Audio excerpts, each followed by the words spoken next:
The rain fell in black sheets over the mountain track, turning the red earth into a greasy soup that pulled at the ankles of the stumbling men.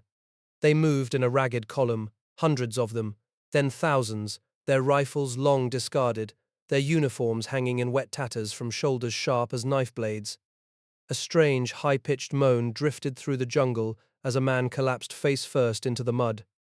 His comrades walked past him. They had no strength left to drag the living, let alone bury the dead. It was July 1944, and the Japanese 15th Army was dying in the hills between India and Burma. The corpses lay so thick along the trails that the survivors stopped noticing them. Some of the bodies had been picked clean by the monsoon rains until only white bone remained. Others were still wrapped in rotting green cloth. The skulls turned upward with empty sockets, staring at the grey sky. This was the wreckage of Operation U-Go, the invasion of India. No Japanese army had ever suffered a land defeat on this scale. The question that would haunt Tokyo for decades was brutally simple. How did such a catastrophe begin?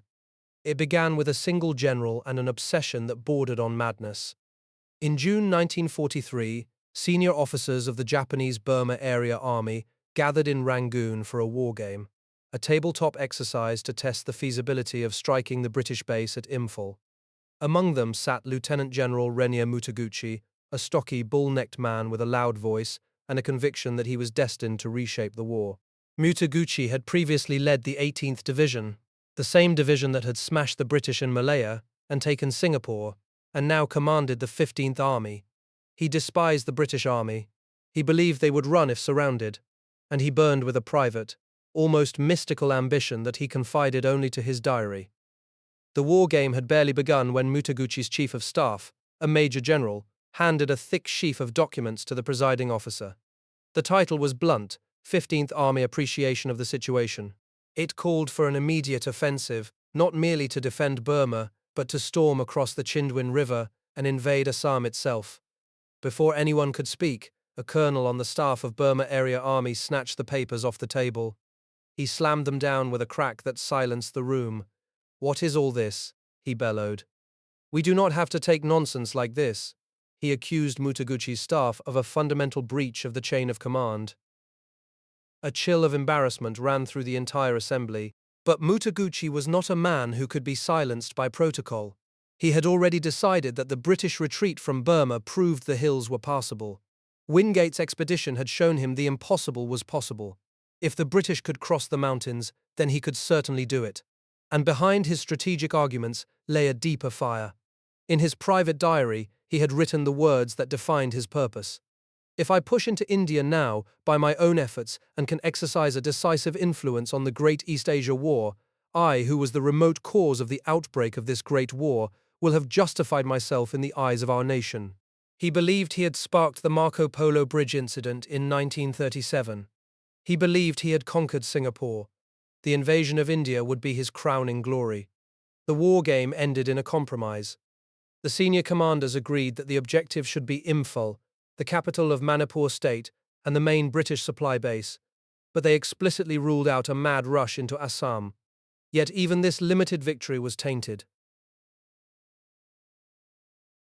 The presiding officer, Lieutenant General Naka, was too weak to enforce the restrictions he himself had argued for. Mutaguchi's staff simply ignored the caveats.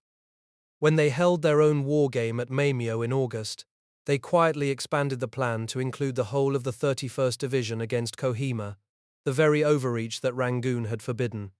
The seed of disaster was already germinating in the fertile soil of Mutaguchi's ambition.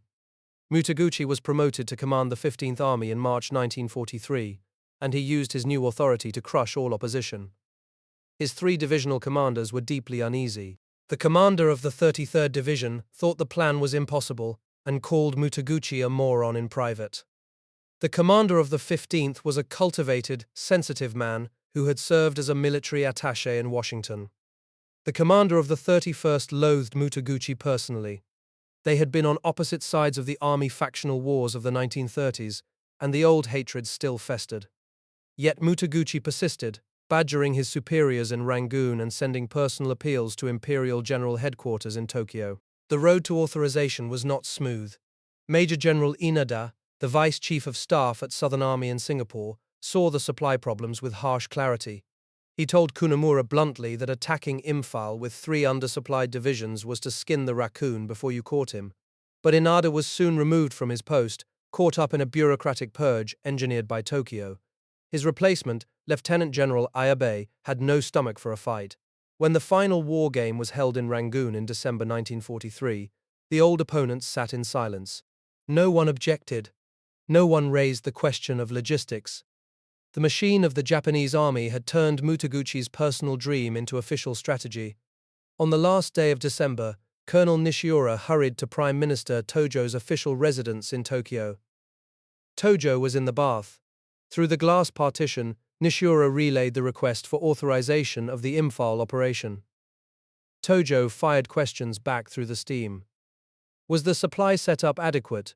Were there countermeasures for Allied air power? Could the operation be concluded before the monsoon? Nishiura confirmed every point without hesitation. Tojo climbed out of the bath, dripping water onto the tatami, and affixed his seal to the order. On the 7th of January 1944, Imperial General Headquarters issued Army Order No. 1776. The invasion of India was now a direct command from the Emperor himself. Subhas Chandra Bose added the political weight. The fiery Bengali nationalist had raised an Indian national army from prisoners taken in Singapore, and he promised that the moment Japanese troops crossed into Bengal, the whole country would rise against British rule. He stood with Tojo in Singapore, watching 10,000 Indian soldiers parade past, and whispered that he would increase his army 5-fold. Bose demanded that his troops spearhead the advance into their own homeland. The Japanese generals agreed, reluctantly, so the political dimension was fused to the military plan. The invasion would not simply seize territory, it would ignite a revolution. Mutaguchi had his green light. His divisions were already moving toward the Chindwin, and deep in the hills of Manipur, the British were waiting. The Japanese 55th Division had a simple plan. They called it Operation Hargo, and its purpose was to draw British reserves into Arakan and hold them there, far from the central front at Imphal. The infantry group commander was Major General Sakurai Tokutaro, a wild-eyed eccentric who performed Chinese folk dances naked at mess dinners and wore a long pearl necklace he called his Buddhas. His men called him Tokuta, and he had boasted that with 1 battalion he could take Chittagong. On the 3rd of February 1944, his columns began to move through the mist toward the British lines northeast of Butidong. Leading the assault was Colonel Tanahashi, the same officer whose troops had routed the British at Donbake a year earlier. His 2nd Battalion under Major Matsukihira moved through the darkness before dawn. The mist thickened around them as they debouched into a flat clearing. A report came back that the vanguard had bumped British forces. Tanahashi called up a young signals officer and told him to retrieve a captured British wireless set from the dead ahead. The signals officer found the wireless set by a rock, but it was too massive to move. He took its clock and ordered his men to destroy it. As he started back to regimental headquarters, he glanced down into the valley. The mist briefly lifted. A shock ran through him. He saw line upon line of tents, a huge encampment. There were tanks. Then the white mist came down again and covered everything. Tanahashi now knew he was perched on the very edge of 7th Indian Division's headquarters. Major General Frank Messervy commanded 7th Indian Division. He had sighted his headquarters at Langyang, 2 miles north of the supply area. The British would soon call the admin box. When he realized Japanese troops were slipping through his brigades, he decided to stay put and fight. His headquarters was not a combat unit. It was staffed by clerks, signallers, and orderlies. Messervy wanted to prove that the British could stand their ground when surrounded, instead of running as they had in Malaya. The Japanese attack came from the hilltop. Tanahashi's flag escort company poured automatic fire into the tents below. 2 British tanks came into view, and the escort company had no weapons to stand up to them. Tanahashi ordered his signals company to attack. The signals commander refused flatly. "We are not coming out. If our sets get busted, you cannot fight." A staff captain arrived and roared an order. The signalers charged the hilltop, and they took it. In the tents, they found a general's hat. One of Tanahashi's men put it on and kept it. Messervy himself broke through the Japanese lines, waded down a chong, and reached the admin box at Sinswaya. Half an hour later, he was drinking tea laced with whiskey to revive him. The Japanese were now on Flag Hill, overlooking the entire Sinswaya basin. But the British had captured something valuable too. Among the documents taken from a dead Japanese officer was a complete copy of Sakurai's operation order for Hargo itself. The British knew exactly what was coming. Brigadier Geoffrey Evans arrived at the admin box on the 6th of February, and his first task was to turn a chaotic supply dump into a fortress. The admin box was a flat clearing, about 1,200 yards square, dried-up paddy fields surrounded by low wooded hills. A smaller hillock stood in the center, covered with scrub, around which were stacked ammunition boxes enough for an entire corps. To the south lay Artillery Hill. Along the southern edge ran the road through the Ngakidauk Pass. The box contained not only ammunition, but a hospital, a mule company, petrol dumps, and an officer's shop. Into this space, Evans crammed 3 battalions of infantry, his mortars, his mountain guns, and a field ambulance. He told his men to dig in. The Japanese attacked on the night of the 7th of February. They came from the southwest, rifle and automatic fire, cracking 300 yards from box headquarters. Then came screams. The Japanese had broken into the hospital. Under the cover of darkness, Matsukihira's men dragged out the wounded prisoners and bound them. They compelled Indian medical officers to hand over the drugs. The following morning, they marched a party of 20 to a dried-up watercourse and shot them. 3 survived. A young Indian doctor smeared his friend's blood over his face and lay still among the dead. The Japanese kept coming. They used the same approach routes night after night. Evans describes a regimental sergeant major of the West Yorks who commanded a defense post covering a bend in a stream. After the siege had been underway for 4 nights, the sergeant major heard footsteps coming along the stream bed. 2 Japanese moved toward the box. They were killed. The following night, a larger group took exactly the same direction.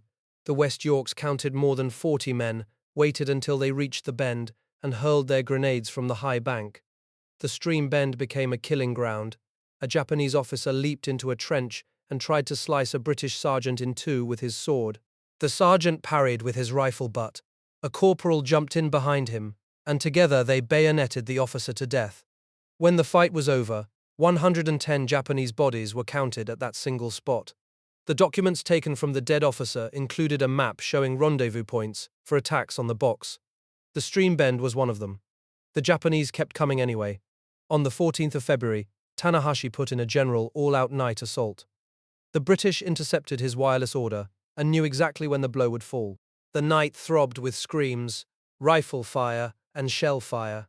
Star shells turned the darkness into artificial daylight.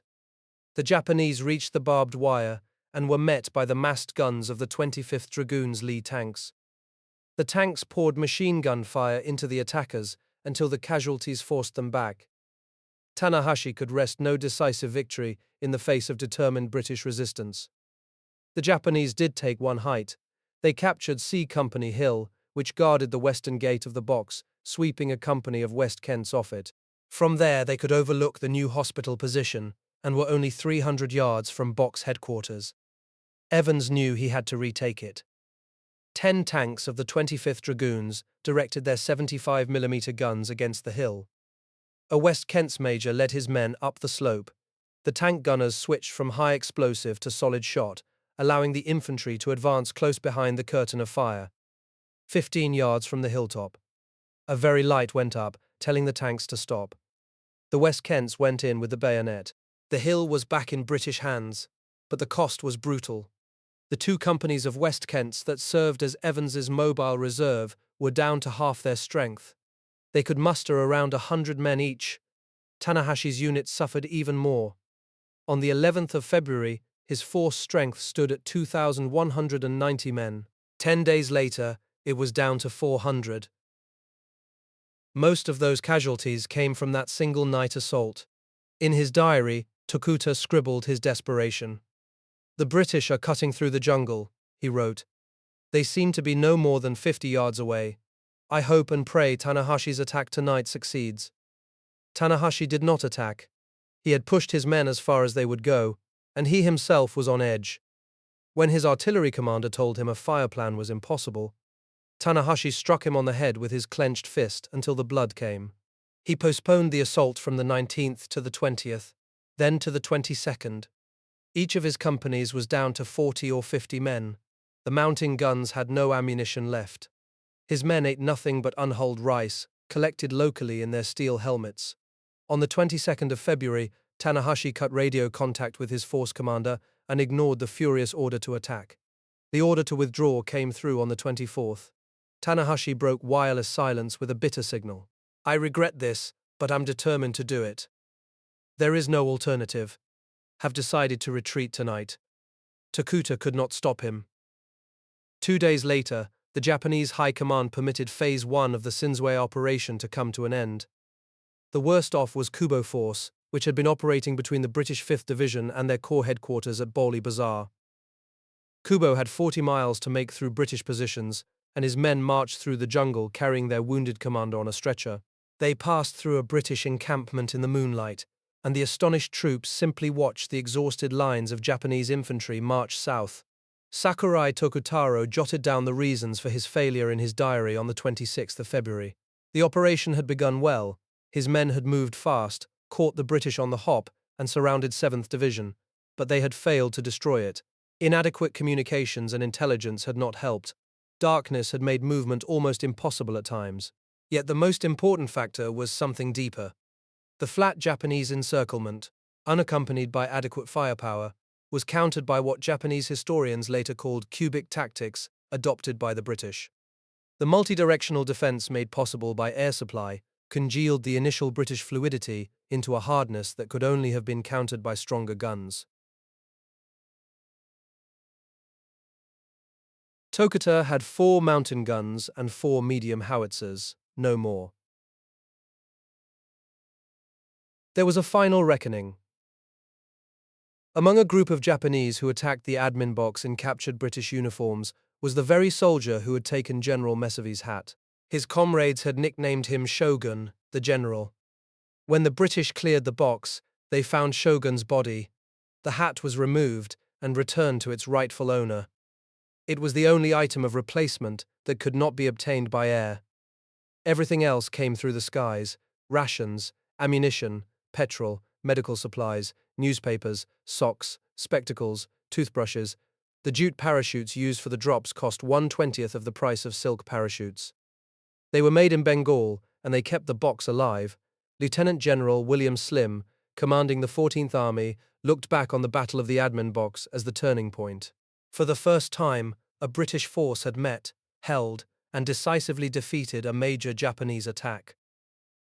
It was a victory about which there could be no argument, and its effect on every soldier in the 14th Army was immense.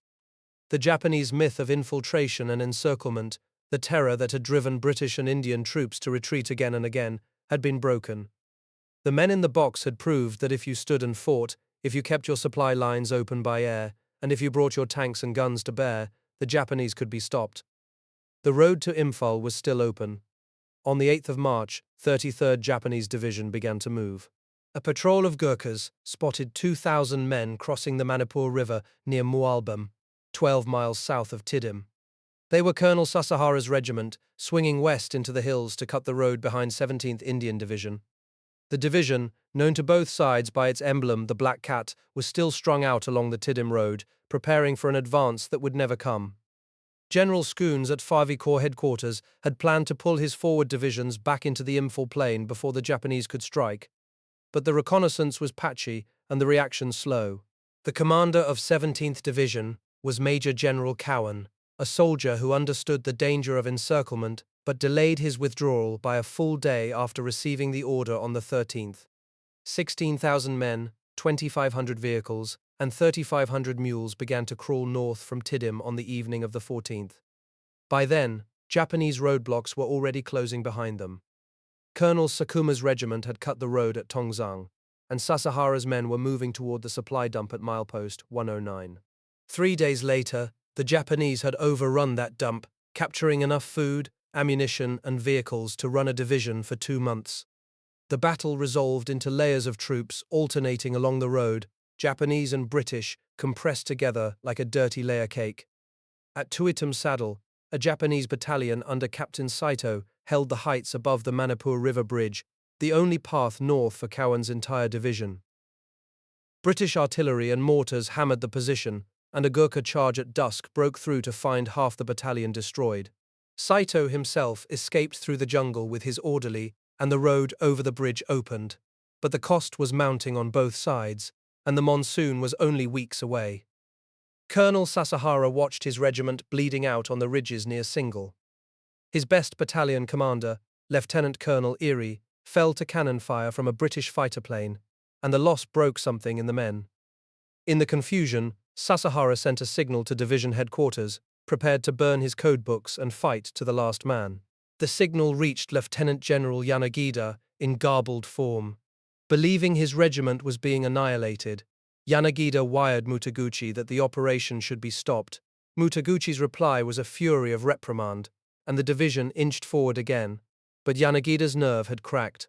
Within days he would be sacked. 17th Indian Division crossed the Manipur River on the 17th of March, and the bridge was blown behind it on the 26th when the last rearguards came over.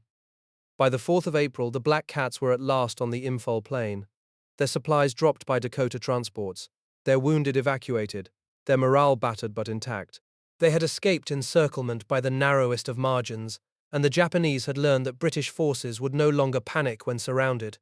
But the withdrawal had stripped IV Corps of its reserves, and to the north, a far greater threat was already bearing down on the village of Sangshak. Major General Miyazaki of the Japanese 31st Division was not supposed to be at Sangshak at all. The village lay in the zone assigned to 15th Division, but Miyazaki intercepted a signal from Mutaguchi, bitterly complaining of that division's slowness. He decided to attack himself. On the evening of the 22nd of March, his 2nd Battalion under Captain Nagaya charged the positions of the 50th Indian Parachute Brigade without waiting for artillery support. The paratroopers, commanded by Brigadier Hope Thompson, had concentrated into a perimeter barely 800 yards long, with bedrock only 3 feet down and no natural water supply. The Japanese first wave was met by 46 guns and mortars, and Lieutenant Naka's entire company was cut to pieces on the perimeter wire. The fighting at Sangshak was close and pitiless. Japanese wounded lay in the open under a blazing sun, too exposed for stretcher parties to reach. The defenders' water ration fell to 1 bottle every other day, and men drank from rain puddles stained with blood and mud. Dakotas dropped colored parachutes of supplies, but many drifted into Japanese lines, and the gunners used captured British shells to fire back. Hope Thompson, sleepless and dehydrated, clutched his water bottle and gave orders from the floor of a trench until a shell fragment struck him on the evening of the 25th. That night, snow fell on the battlefield. The men of the 58th Infantry Regiment, recruited from Niigata in northern Japan, stood in the darkness and opened their mouths to swallow the flakes, suddenly unbearably homesick. At 4 in the morning, Colonel Fukunaga prepared one final assault, carrying the regimental flag at the head of 2 battalions, now reduced to half their strength. When word reached the newly arrived 15th Division troops that Miyazaki intended to take the hill alone, the old general snarled down the telephone line, demanding they understand the soldiers' compassion, the code that grants a dying regiment the right to complete its sacrifice without interference. The assault found Sangshak empty. The paratroopers had slipped away during the night, leaving behind the dead and the dying, 30 mortars, 40 jeeps, and 50 wireless sets. Captain Nagaya walked through the charred ruin of the American Mission Church, turning over corpses, searching for Lieutenant Naka's bones. Indian prisoners led him to a grave where a British battalion commander had buried a Japanese officer for his bravery. Nagaya dug him up and found his sword still with the body. The regiment had paid 500 casualties for the hill, but the battle had cost Miyazaki a full week. That week was a gift to the defenders of Kohima. At Sangshak, the paratroopers had been shattered, 3,000 men reduced to a broken and disoriented remnant, but their sacrifice had bought time. The Japanese had planned to reach Kohima by the end of March. Instead, Miyazaki's columns would not close on the little town until the 5th of April. In those 7 days, a scratch garrison of West Kents, Assam Rifles, and Nepalese levies dug in along the ridge. Slim and Scoons had miscalculated, believing the Japanese would send only a regiment against Kohima. In fact, Lieutenant General Kotoku Sato was bringing his entire 31st Division across the mountains, and the siege was about to begin. To the southeast of Imphal, on the Shenam Saddle, a 3rd Japanese thrust was grinding forward. Yamamoto Force, the best-equipped column in Mutaguchi's army, had tanks and heavy artillery, and the shortest motorable route to the Imphal plain. Its objective was the airfield at Palel, a vital link in the Allied supply chain. The British 20th Indian Division under Major General Gracie had spent months preparing positions along the road from Tammu, but had been ordered to fall back and concentrate on the heights around Tengnupal and Shenam. On the 8th of April, Yamamoto ordered an attack on the hills guarding the pass, and the tanks of the 14th Tank Regiment began to grind up the narrow defile in single file. The British were waiting with anti-tank guns sighted on the slopes.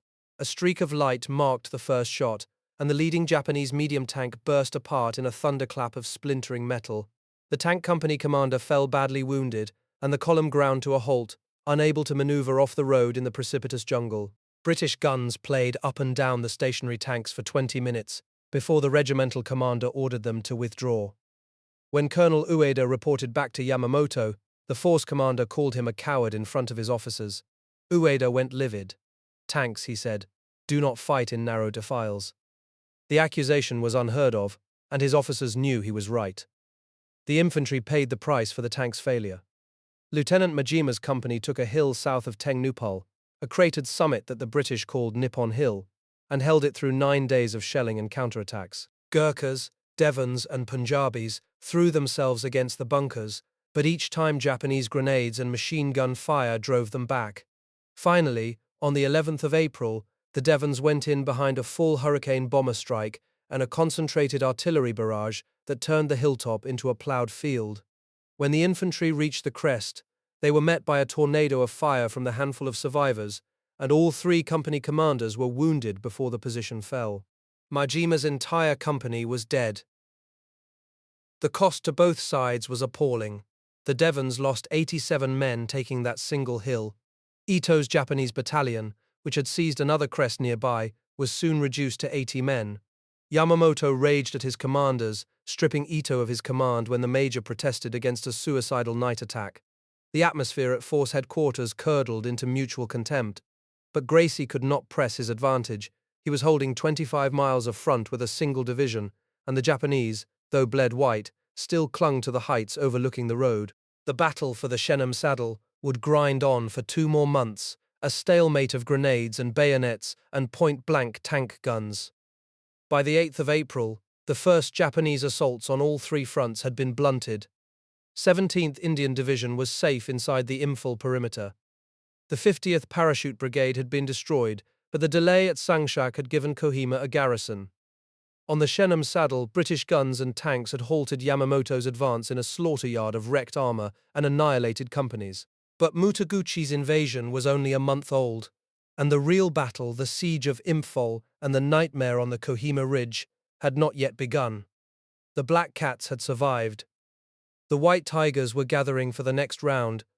The Royal West Kents reached Kohima in the first week of April, marching up the Dimapur Road as the Japanese closed in from the east. Their commander, Lieutenant Colonel John Laverty, was a lean, sharp-eyed regular who had flown out of Arakan with his battalion just days before. He found the garrison in chaos, a scratch collection of Assam Regiment rear details, a few platoons of Nepalese troops, and a single 25-pounder gun that would be knocked out within minutes of the first attack. There was no barbed wire because some administrative regulation forbade its use in the Naga Hills, and the Dimapur quartermaster had observed that rule to the letter. Laverty placed his men along the ridge that dominated the road loop: Jail Hill, the detail issue store, the field supply depot, and the deputy commissioner's bungalow with its tidy garden and tennis court. The position was a triangle barely 700 yards deep, crowded with supply dumps and bushers, overlooked by higher ground on every side. Water came from a single pipeline snaking in from the hills, and no one had thought to sink the canvas storage tanks into the ground.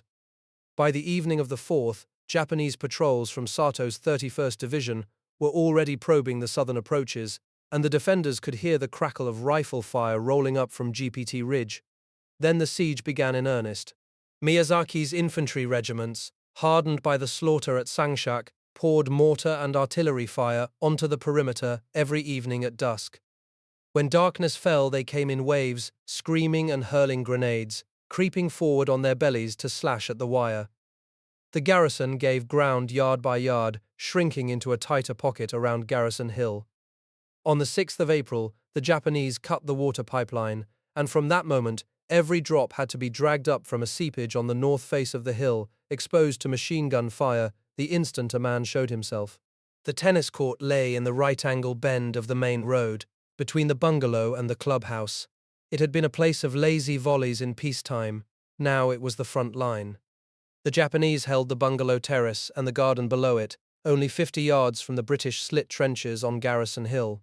Laverty's West Kents and the Assam troops threw grenades across the court, while snipers on both sides watched for any movement among the shattered tree stumps and dangling parachutes. The wounded lay in shallow scrapes near the medical inspection room, unable to be evacuated, and the medical officers worked through the nights by torchlight, their rubber aprons stiff with dried blood. Among the defenders was a 19-year-old Lance Corporal named John Harmon, the son of the owner of Lundy Island, a big burly lad who had already proved himself under fire. On the night of the 7th, Japanese infiltrators broke into the Field Supply Depot bakery and hid among the brick ovens. Harmon walked out of his slit trench under covering Bren gun fire, lobbed 2 grenades into the building, sprinted to the shelter of the wall, shot 1 machine gun crew and came back carrying the weapon across his shoulders. Later that same night he went in again, dragging a case of hand grenades and lifted the iron lids of 10 ovens one by one, dropping a grenade into each before the Japanese inside could fire back. He brought 2 wounded Japanese prisoners back with him, one under each arm. The whole bakery position was an inferno by the time he was done. 44 enemy dead counted when the assault was over. But Harmon would not survive the siege. He was killed 2 days later, earning a posthumous Victoria Cross, and his body was buried in a shallow grave on the hillside. The garrison was too hard-pressed to mark it properly, and the stench of decomposing corpses, friend and foe alike, hung over the entire ridge like a physical weight. Outside Kohima, Brigadier Warren's 161st Brigade box at Jotsoma kept up a steady artillery barrage on the Japanese positions, the one lifeline the garrison could cling to. But Warren's men were themselves cut off from Dimapur by Japanese roadblocks near Zubza, and for days no reinforcements could get through. Deep inside the Imphal plain, General Slim was rushing forward every unit he could scrape together. The 2nd British Division, which had not seen action since Dunkirk, was detraining at Dimapur railhead, and its leading brigades were already fighting to clear the road. The race to save Kohima had become a matter of hours. 13 miles north of Imphal, a hill called Nungshigum rose above the plain like a watchtower. From its summit, Japanese observers could see the streets of Imphal itself, the Kangla airstrip, and the petrol and ammunition dumps that kept IV Corps alive. On the 6th of April, a single company of Jats had taken the hill, lost it, retaken it, and lost it again under repeated assaults by Colonel Omoto's 51st Regiment. By the 11th, the Jats were played out, and the job of retaking Nungshigum fell to the 1st Dogra Regiment and the tanks of B Squadron, 3rd Carabiniers. Wing Commander Archer had promised 3 RAF squadrons in support. At 10:30, the Vengeance dive bombers came howling down on the hilltop, and Hurrah bombers followed, strafing the bunkers. Then the massed artillery of 5th Indian Division opened up 88 guns, pounding a single hill, and for 20 minutes the summit vanished behind smoke and flying earth. Down on the valley floor, the Dogras began to climb, their tanks grinding up the slope in low gear at barely 1 mile an hour. The Japanese had never believed tanks could climb Nungshigum. The general wisdom of their army was that armor could not negotiate such gradients. But the Lees of B Squadron kept coming, pushing trees aside, their tracks biting into the red earth. Near the summit, the slope steepened to 45 degrees and the ridge narrowed to a razorback where the tanks could only move in single file. Each commander rode with his head out of the turret to observe the ground, and the Japanese machine gunners on the heights began to pick them off, one after another. The squadron commander was hit and died later. His replacement assumed command, gathered the troops, and was shot dead. A 3rd officer was killed within minutes of taking over. Every single tank and infantry officer in the assault force was either killed or wounded. Squadron Sergeant Major Craddock took command of what remained, ordering one tank to climb directly onto the crest where the bunkers had been dug into the northern bump. As the Lee ground forward, the Dogras fixed bayonets and charged into the swirling dust and cordite smoke, killing the defenders with grenades and steel. The Japanese battalion commander and most of his officers lay dead among the wrecked bunkers. Not a single surviving officer of the 51st Regiment was unwounded. When Colonel Emoto looked through his binoculars and saw his positions being crushed by the tanks he had believed could never reach him, he slumped down, tears streaming from his eyes, and whispered that it was inevitable. Nungshigum was back in British hands, and the northern pincer aimed at Imphal had been broken at its very hinge. At Kohima, the garrison had been whittled down to a core of bearded, hollow-eyed men who had not slept for a week. By the 15th of April, the Japanese held Kuki Pike, a hillock only a stone's throw from Garrison Hill, and had cut the defenders into two isolated packets. Ammunition was running low, the wounded lay 3 deep in the trenches, and some officers had asked for their pistols back because they had decided, in the long hours of darkness and fear, that if they were badly wounded again they would finish it themselves. The entire defense of Kohima was balanced on a knife edge. Then, on the morning of the 18th, the first tanks of the relieving force ground up the road from Jotsoma.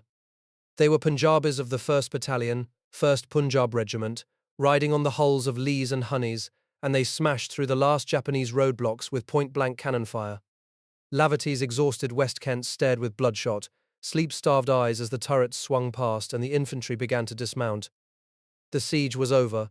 The wounded were stretchered out, the non-combatants shuffled down to the ambulances, and the bearded garrison, trembling with fatigue, limped back to the rear areas for their first wash in 13 days.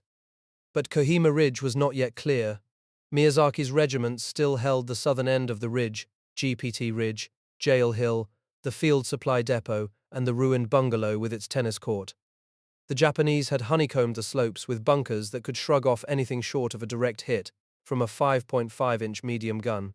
The arrival of the 2nd British Division, with its regular battalions of Dorsets, Durhams, and Royal Berkshires, meant the battle would now shift from desperate defence to grinding, methodical assault. It would take another month of close-quarter butchery before the last Japanese were pried from their holes. Inside the Japanese perimeter, the situation was already turning grim. Lieutenant General Sato had gambled everything on a quick victory, and now his divisions were running out of food. His men had marched across 160 miles of impossible terrain on 3 weeks' rations, and the promised supply drops had never materialized. Down in the Kabao Valley, Mutaguchi's staff officers were still drafting fresh orders for a final lunge at Imphal, unaware or unwilling to admit that their divisions were starving. Sato, at his tactical headquarters in Chakabama, began to realize that the army commander was living in a fantasy. The airlift into Imphal had by now become the largest sustained supply operation the British had ever attempted in Asia. 30 American and British transport squadrons were ferrying in 540 tons of supplies every single day. Rations, petrol, ammunition, mail, 40 million cigarettes. The wounded were flown out, 43,000 non-combatants evacuated, and fresh divisions from Arakan were landing on the airstrips even as the Japanese shells burst at the edge of the runway. The geometry of the battlefield had inverted. The besiegers were becoming the besieged, and their own supply lines were dissolving in the monsoon mud. Across the front, from the Shenam Saddle to the burning ridges of Kohima, Mutaguchi's grand offensive had stalled. His swift onslaught had become a static, grinding war of attrition that his army could not win. The dream of reaching the gates of India had turned into a nightmare of half rations and foxholes filling with rainwater. The battle for the ridge would continue for weeks, but the strategic balance had already tipped irrevocably. Sato's men were bleeding out on the heights, and the road back to the Chindwin was about to become a road of bones. The Dorsetshire Regiment had been grinding against these positions for 18 days. Their commanding officer recognized that only a tank, firing point-blank into the bunkers from the tennis court itself, could break the stalemate. But no tank had yet reached that court. The approach was impossibly steep, and 2 previous attempts had ended in wrecked machines sliding back down the slope. On the morning of the 13th of May, a sergeant of B Squadron, 149th Tank Regiment, edged his lead tank toward the drop. His name was Charles Waterhouse, and he had reconnoitred the ground the evening before with a Dorset officer. The bulldozed track was slick with monsoon mud, and as the tank tilted over the lip, the driver shouted a warning that came too late. The 30-ton machine crashed down onto the tennis court, crushing the bunker beneath its tracks and burying the Japanese defenders alive. Waterhouse steadied the tank on the buckled asphalt, swung the 75mm gun toward the steel water tower and the sandbag positions around the bungalow, and began pumping shells into them at close range. The Japanese broke from their trenches and were cut down by the waiting Dorsets. Within 40 minutes, the bungalow compound was clear. The Dorsets moved through the shattered garden and the smoking ruin of the house, taking the position with a single casualty. After 3 months of siege and assault, Kohima Ridge belonged to the British. The cost to the battalion had been 75 men killed over 18 days, and the fight was not over. The Japanese still held the Naga village and the Aradura spur, but the ridge itself was free. 100 miles to the northeast, in a bamboo hut at Chakabama, Lieutenant General Sato was adding up the numbers that would break his division. His men had marched on 3 weeks of rations. The promised supply drops had never materialized. The mountain artillery had exhausted its ammunition.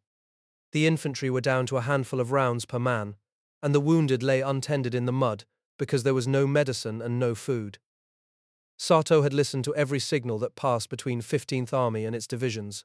He knew Mutaguchi was still issuing orders for fresh attacks, still demanding that Kohima be taken, still speaking of a final lunge toward Imphal. But Sato's regiments were starving. He could hear it in the silence of the guns and see it in the faces of the men who staggered back from the ridge. On the 31st of May, Sato made his decision. He sat down and wrote a signal to 15th Army headquarters that burned through every convention of Japanese military deference. The division had fought for 2 months with the utmost courage. It had reached the limits of human fortitude. Shedding bitter tears, he was leaving Kohima. Sato sealed the message with his personal chop, an act that meant he accepted full responsibility and full disgrace. The signal struck Mutaguchi's headquarters like a physical blow.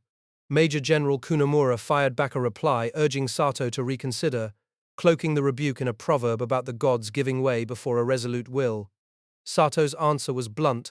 It was impossible to carry out the order, and the divisional commander would act on his own initiative. That night, Sato gave the order to withdraw. His regiments pulled out of their positions and began the long march east, toward Ukhrul, toward the Chindwin, toward whatever food might be found.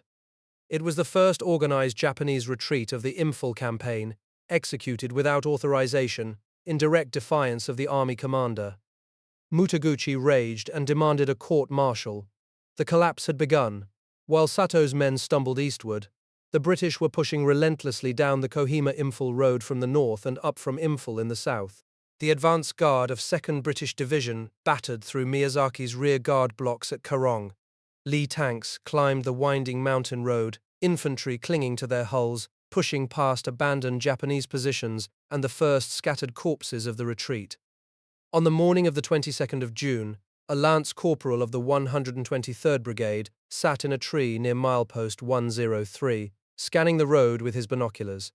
He saw a troop of Lee tanks with infantry riding on them, men of 2nd Division pushing south. Minutes later, he saw another column grinding northward, tanks and infantry from 4th Corps, the road blocking logs and booby-trapped stone barriers already pushed aside. The 2 columns halted. Officers climbed down from the tanks and walked toward each other.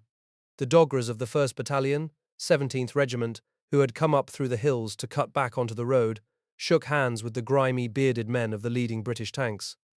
It was 10:30 in the morning, and the road from Imphal to Kohima was open. The moment was small in its physical details. A handshake on a muddy mountain road, a motorcyclist and sidecar pulling up from the south, a few dozen exhausted men grinning at each other in the sudden, improbable silence. But it meant that Imphal was no longer a besieged garrison. The lifeline was restored, the trucks could roll again, the wounded could be evacuated, and the full weight of 14th Army could now pivot into pursuit. Sato's defiance and the opening of the road were 2 faces of the same truth. The Japanese invasion had been broken not by encirclement or by a single decisive battle, but by starvation, material inferiority, and a command structure that had lost contact with reality. Slim's strategy, draw the enemy deep, supply by air, grind him down, had transformed Mutaguchi's dream of conquest into a catastrophe from which the Japanese army in Burma would never recover. On the 7th of July, from his tactical headquarters at Kuntaung, he told the remnants of the 15th and 31st Divisions to assemble at Mintha and Myokit, then lunge once more toward Palel. A single regiment of the 33rd Division was to attack Imphal from the south in concert. The order was physically absurd. The men of the 31st Division had already thrown away their weapons and were foraging for unhulled rice in the hills. The 15th Division staff had spent the previous 48 hours locked in furious debate over whether to follow Sato into unauthorized retreat. Their soldiers were drifting away from the battlefield in twos and threes, too weak to hold a rifle. Mutaguchi sat in his bamboo hut and waited for reports that never came.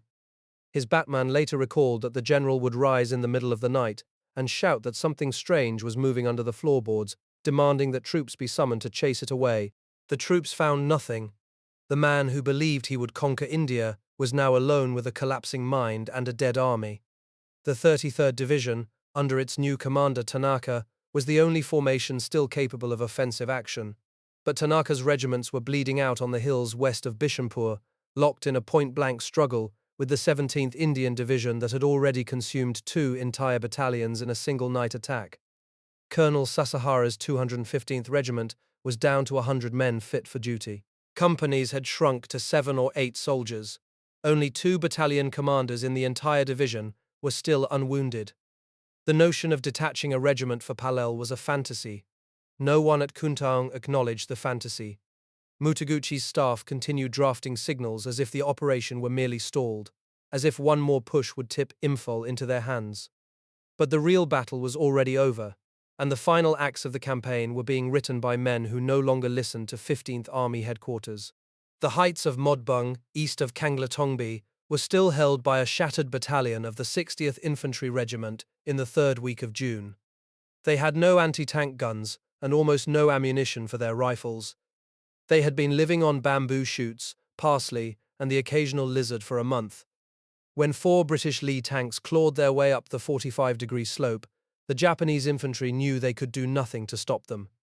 The lead tank ground forward, its 75mm guns swinging toward a trench where Lance Corporal Uehara crouched with a dozen survivors of his company. Lance Corporal Uehara was not an officer. He was a junior NCO whose entire platoon had been killed in the past 3 days of shelling. But he had one thing the tank crews did not expect. He reached into a pouch and pulled out a thick glass ball the size of a baseball, filled with a liquid that sloshed faintly as he moved.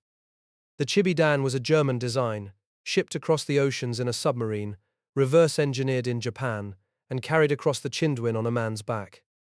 The glass sphere contained prussic acid in liquid form. When it shattered against armor plate, the liquid would gasify instantly, filling the crew compartment with white vapor that stopped the heart in seconds. Lance Corporal Uehara heaved his body out of the trench, ran directly at the tank, and hurled the glass ball against its frontal glacis. The sphere shattered on impact. A plume of white steam enveloped the front of the tank and was sucked inside through the ventilation slits. Uehara scrambled onto the turret and dropped a grenade inside. The tank's ammunition ignited with a deep, percussive boom. A pillar of red flame shot upward from the hatches.